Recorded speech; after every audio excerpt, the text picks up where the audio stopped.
I love you রাত্রি, I love you. রাত্রি কিছু সময়ের জন্য চুপ করে থাকে, তারপর বলে, তুই তুই আমাকে ভালোবাসবি? তুই কখনো কি আয়নাতে তোর চেহারা দেখছস?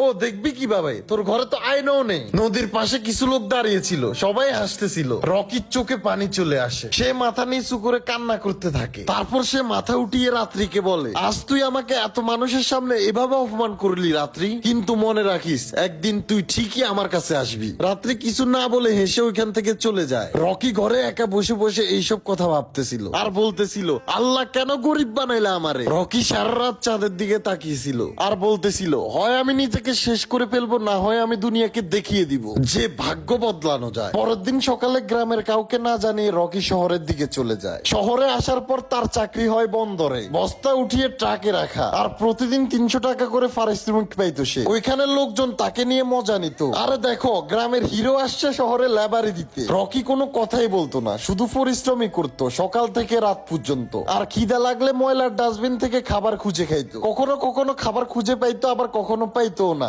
একদিন রাতে খাবার খুঁজতে খুঁজতে ময়লার ডাস্টবিনে একটা বক্স পায় সে।